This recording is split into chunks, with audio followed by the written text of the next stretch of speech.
Kamu yang sengaja mengunci kamar ini kan? Mana kuncinya? Aku harus segera ke kamar Karin. Ya udah sih mas, sudah terlanjur pagi juga. Sholat subuh di sini aja dulu. Ujarnya cuek sembari melenggang pergi mendekati meja rias. Tidak bisa yuk, Karin pasti kecewa karena aku sudah ingkar janji lagi kepadanya. Gara-gara menemanimu sampai tidur, aku malah ikutan pulas. Cepat, berikan kuncinya, aku mau ke masjid. Namun Ayu malah bersenandung kecil di depan cermin tanpa mempedulikan kata-katanya. Ayu, geramnya. Ayu menoleh dengan tatapan santainya. Sholat di sini aja dulu, baru mas kembali ke kamar Karin. Nanti aku berikan kuncinya. Malik menggeram kesah dalam hati dan terpaksa menuruti permintaannya untuk sholat di situ. Ayu memang masih sangat sulit untuk diajak beribadah. Namun pada akhirnya dia mau sholat berjamaah setelah Malik memaksanya. Usai menunaikan kewajiban 2 rakaat, Malik menagih janji Ayu yang akan memberikan kunci. Namun bukannya melakukan apa yang Malik minta, dia malah melucuti satu persatu pakaiannya sambil tersenyum miring. Ayu mendekat menempelkan tubuh sintalnya itu dengan jemari yang bergerak, mengusap lembut lengannya, membuat darah di sekujur tubuh seketika berdesir hebat. Matanya terpejam erat, seraya menelan ludah berkali-kali. Malik berusaha mati-matian menahan sesuatu yang tengah meronta dan meminta dituntaskan. Sial. Pada akhirnya, Malik luluh dan kalah melawan nafsu sendiri. Apakah semua laki-laki akan cepat tergoda dan kalah dengan hal seperti ini? Mereka berdua akhirnya sama-sama hanyut akan sentuhan yang memabukkan, hingga membuat Malik seketika lupa dengan janji kepada wanita lain. Malik terperanjat bangun dan secepatnya menyibak selimut, memunguti pakaian yang tercecer dan berlari masuk ke kamar mandi. Beberapa menit kemudian Malik sudah selesai membersihkan diri. Jam dinding sudah menunjukkan pukul 6:30 pagi. Ayo, bangun Ay. Malik mengguncang bahunya pelan. Ayu menggeliat malas dengan matanya yang masih terlihat berat. Ada apa sih mas? Bangun, sudah siang. Kamu tidak mau berangkat kerja? Ayu langsung memposisikan dirinya untuk duduk sembari mengucek mata. Memangnya jam berapa? 6:30, sudah cepat mandi. Aku tunggu kamu di meja makan. Titahnya kemudian langsung pergi keluar kamar. Malik melangkah dengan jantung berdetak cepat dan kedua tangan yang saling meremas gelisah. Apa yang harus aku katakan pada Karin? Malik melirik meja makan. Sarapan sudah tersaji rapi, tapi tidak terlihat Karin ada di sini. Malik melangkah cepat sambil sesekali membuang napas pelan demi mengontrol rasa gugupnya. Malik membuka kenop pintu dengan perlahan. Karin tengah berdiri membelakangi sembari menyiapkan pakaian kerja. Rasa sesal dan perasaan bersalahnya semakin mengungkung hati. Rasanya Malik tidak berani mendekat dan menunjukkan wajah kepadanya. Malik masih berdiri di ambang pintu dengan perasaan tidak karuan, hingga akhirnya suara Karin menyentaknya dari lamunan. Masuk mas, aku bukan hewan buas kok. Galaknya masih dengan posisi sama. Malik berdehem pelan, lalu melangkah ragu, duduk di tepi ranjang dengan jantung berdebar-debar. Malik menatap wajah tenang Karin sambil menelan ludahnya, tapi dia malah balas menatapnya lembut dengan senyumannya. Mas, udah wangi dan seger ya? Celetuknya yang membuat Malik spontan meremas spray saat merasakan sesuatu berdenyut nyeri di dalam dadanya. Ganti pakaian dulu mas, habis itu sarapan. Karin menyodorkan pakaian kerja Malik yang sudah rapi disetrikanya. Malik mengangguk pelan, lalu dengan lesu berjalan menuju kamar mandi. Sesaat sebelum pintu ditutup, Malik melirik kembali kepada Karin. Dia tengah bersenandung sholawat sambil menyibak tirai. Aroma kopi menguar tercium di indera penciumannya saat Malik membuka pintu kamar mandi. Karin tersenyum, lalu menuntunnya ke kursi meja rias dan memberikan secangkir kopi kesukaannya.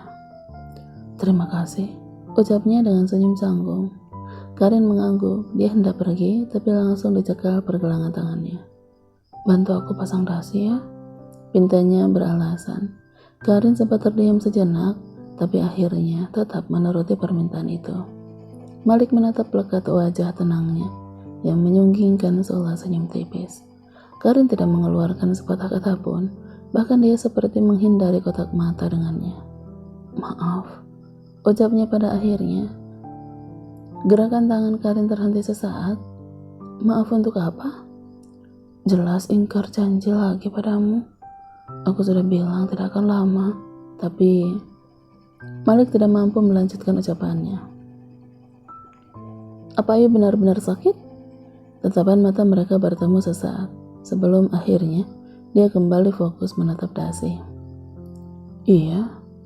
Sejujurnya ada sedikit rasa curiga dengan alasan itu. Malik baru menyadari kalau bisa saja itu hanya akal-akalan Malik dan Ayu. Sialnya, Malik malah percaya begitu saja dan terjebak semalaman. "Kalau begitu tidak ada yang perlu Mas katakan lagi, apalagi minta maaf. Mas di sana untuk merawat Ayu kan?" Tatapan teduhnya membidik tepat di kedua bola mata Malik. "Iya, aku ketiduran sewaktu menjaganya.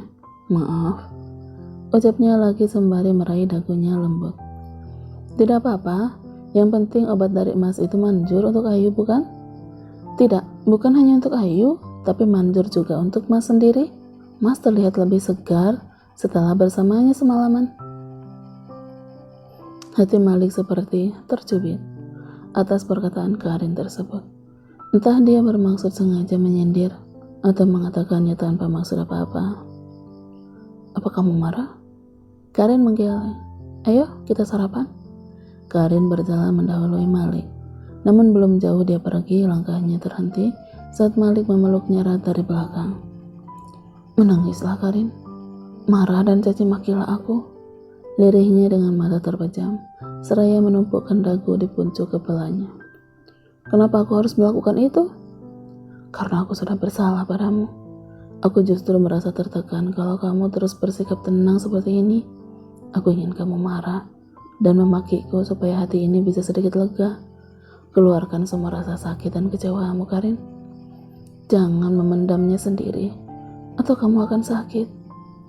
"Kata siapa aku memendamnya sendiri? Di setiap sujud, aku selalu mengadukan apapun yang terjadi dalam hidup. Aku hanya manusia lemah yang tidak bisa berbuat apa-apa, hanya bisa berdoa kepadanya agar memberikan aku petunjuk. Buruk menurut kita, belum tentu buruk menurut Allah. Pasti ada rencana indah darinya di balik semua rasa sakit yang aku rasakan sekarang. Kalau begitu, bantu aku mengurangi perasaan bersalah ini. Marahlah pada aku, Karin. Pukul aku." Pintanya penuh penekanan. "Aku gak akan pernah meninggikan suara, memukul, apalagi mengeluarkan kata-kata kotor hanya untuk meluapkan amarahku padamu, Mas. Kecuali jika Mas berbuat maksiat. Tapi aku mohon, berbuat adillah atau lepaskan aku. Sudah pernah aku katakan padamu, bukan? Tidak akan ada manusia yang bisa berbuat adil seadil-adilnya, meskipun sangat ingin, karena itu sulit, sangat sulit." "Tidak, Karin, aku tidak akan pernah melepaskanmu. Aku minta maaf." Malik semakin mengeratkan pelukan saat dia hendak melepaskan tangannya yang melingkar di pinggangnya. "Aku sudah memaafkanmu sebelum kamu minta maaf, Mas. Aku janji tidak akan mengulangi kesalahan yang sama, Karin," ucapnya lagi sembari mengurai pelukan, memutar tubuh Karin agar menghadapnya. "Jangan berjanji kalau hanya untuk dilanggar. Cukup buktikan saja semuanya padaku," ucapnya dengan lembut. "Ayo kita sarapan. Aku sudah buatkan Mas nasi uduk," ujarnya lalu berjalan keluar mendahului Malik yang masih tertegun di tempat. Malik menyambar tas kerja dari atas meja rias, kemudian berlari keluar mengejarnya. Karin menoleh, tersenyum manis saat dia raih jemari lentik itu dan menggenggamnya lembut. Malik tersenyum ikut mengembang saat merasakan Karin membalas genggaman tangannya. Ketika Karin tengah menyodorkan nasi untuknya, Ayu pun keluar seperti biasa. Dia menolak makan masakan Karin, namun dengan suara tegas dan tatapan tajam. Akhirnya dia duduk dengan pasrah, menyantap sarapan buatan Karin dengan wajah cemberutnya. Malik bagaikan sang raja yang diapit dua permaisuri cantik. Sayang, semuanya tidak berjalan sesuai harapan. Menyatukan dua wanita dalam satu mahligai rumah tangga ternyata sangatlah sulit. Apalagi jika hanya salah satunya saja yang bersifat welcome. Apa aku harus memberikan rumah baru untuk Ayu? Bukankah memang sebaiknya mereka tidak dibiarkan satu rumah agar tidak saling tersakiti? Gumamnya. Di kantor, Malik tidak bisa fokus dengan pekerjaan. Semua kata-kata Karin tadi pagi terus terngiang-ngiang di telinga. Hubungannya dengan Anthony pun belum membaik sejak pertengkaraan hari itu. Mereka tidak saling bertegur sapa, hanya berbicara seperlunya saat ada masalah pekerjaan yang mengharuskan mereka komunikasi. Di rumah, malam ini mereka akan pergi mengunjungi rumah kerabat yang mengadakan acara syukuran. Malik dan Karin sudah rapi dengan setelan gamis dan koko warna senada. Karin sempat ragu karena selama ini dia memang tidak pernah diperbolehkan ikut ke acara keluarga mereka. Namun Malik berhasil meyakinkannya kalau kali ini mama pasti setuju. Kamu sangat cantik, pujinya sembari mengusap kepalanya lembut. Karin tersipu malu, dia menerima uluran tangannya, lalu berjalan bersama keluar kamar. Di bawah sana, Ayu sudah menunggu bersama papa dan mama. Kenapa dia ikut? Mama menatap sinis kepada Karin. Karin juga istriku, mah. Kemanapun aku pergi, aku akan membawa dia. Tegas Malik sembari terus menggenggam erat tangannya. Tidak mau. Mama tidak setuju dia ikut ke rumah budekmu. Malik, sejak kapan Mama sudi membawa dia di acara keluarga kita?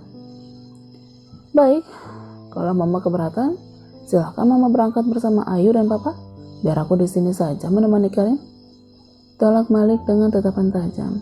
Malik tidak ingin Mama terus-terusan memandang rendah wanita yang dia cintai. Mas, Ayu yang kesal pun langsung melepas paksa tautan cemari mereka, menggeser tubuh Karin, lalu mengambil alih posisinya dan merangkul erat tangan Malik.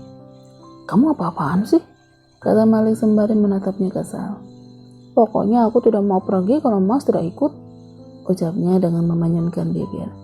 Ya udah, kita bertiga tidak usah ada yang pergi, biar saja mama papa yang ke sana, sahutnya yakin. Tidak bisa begitu dong Mas, protes Ayu. Mama sudah janji akan mengenalkan aku kepada semua kerabatnya di sana. Kamu berani melawan Mama sekarang, Malik? Kamu mau jadi anak durhaka hanya karena perempuan ini? Hardiknya sembari menunjuk Karin yang terdiam dengan raut wajah tenangnya. Bukan begitu, Ma. Aku tidak pernah ingin menjadi anak durhaka. Tapi bukan berarti juga semua permintaan Mama harus aku turuti. Debatnya lagi dengan sebisa mungkin menahan emosi. Pokoknya Mama tidak mau tahu. Kamu harus ikut. Tapi dia tidak boleh. Ma, tolonglah aku. Mas, panggil Karin memotong ucapan Malik. Tidak apa-apa, pergilah. Aku tunggu di rumah aja. Tapi Karin hanya menggeleng dan tersenyum. Pergilah, ucapnya lembut lalu meraih tangannya dan menciumnya. Malik sempat ragu, tapi Karin terus meyakinkannya agar tidak perlu mengkhawatirkannya. Dengan berat hati, akhirnya Malik pun pergi. Karin melambaikan tangan sambil tersenyum dari depan gerbang ketika mobil itu mulai melaju meninggalkannya. Tunggu aku pulang, Karin. Sepanjang perjalanan pikiran Malik masih terbayang-bayang Karin yang berada sendirian di rumah. Sampai-sampai Papa menegur dan memintanya tetap fokus mengemudi. Namun baru setengah jalan mereka pergi. Mama tiba-tiba memerintahkannya untuk memutar balik karena hadiah untuk Bude tertinggal. Lagi-lagi Malik terpaksa harus menuruti kemauannya.